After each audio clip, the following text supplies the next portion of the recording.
Ndugu waandishi wa habari, ni tukio la kuchanwa kwa mabango ya wagombea wa vyama.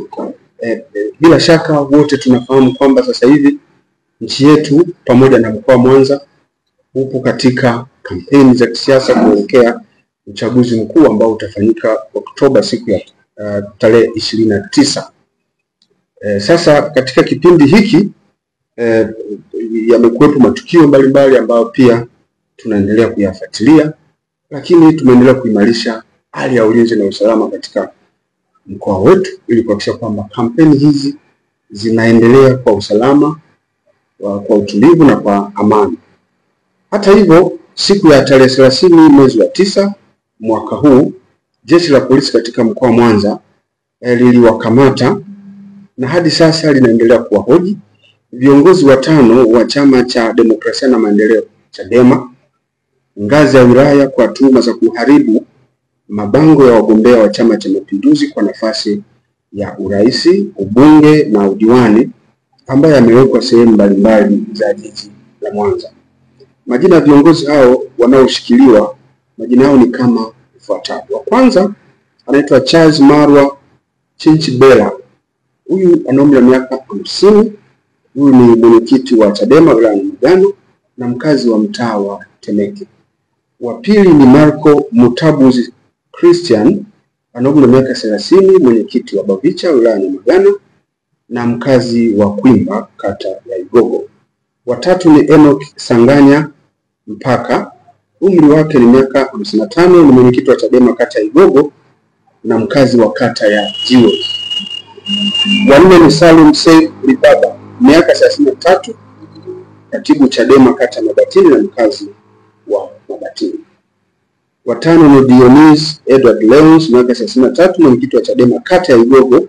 Katika mkoa wa Mwanza tunaendelea kuhakikishia wananchi ulinzi wa kutosha katika mikutano ya kampeni inayoendelea, na kwa sababu hizo, sababu tumeimarisha ulinzi, tunawaomba waendelee kujitokeza kwa wingi katika mikutano. Kadri watakapojisikia kwenye mikutano ya kampeni waende bila hofu ya aina yoyote, kwa sababu jeshi la polisi katika mkoa wa Mwanza limeshajipanga kikamilifu kuimarisha hali ya utulivu, usalama na amani katika kipindi hiki ambacho mkoa wetu kama ilivyo mikoa mingine iko katika kipindi cha kampeni kuelekea uchaguzi mkuu tarehe 29 mwezi wa 10 mwaka huu. Kwa hiyo wananchi wajitokeze bila hofu. Jeshi la polisi liko imara katika kuweka ulinzi maeneo yote.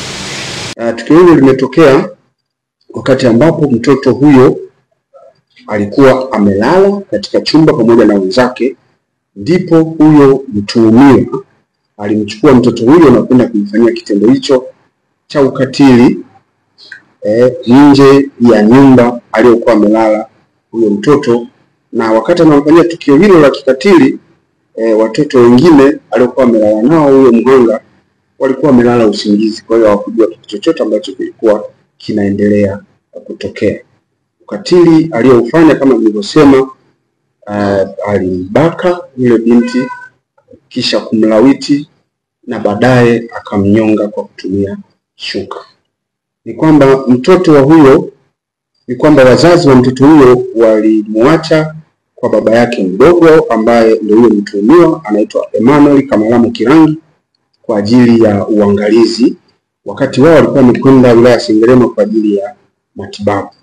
Ndipo mtuhumiwa huyo alipata nafasi ya kumfanyia vitendo hivyo vya ukatili na baadaye kumuua kwa kumnyonga kwa kutumia nguo aliyokuwa amejifunika, na alifanya kitendo hicho ili kuweza kupoteza ushahidi kwa ukatili huo mkubwa aliokuwa amemfanyia mtoto huyo ambaye ni mtoto wa ndugu yake.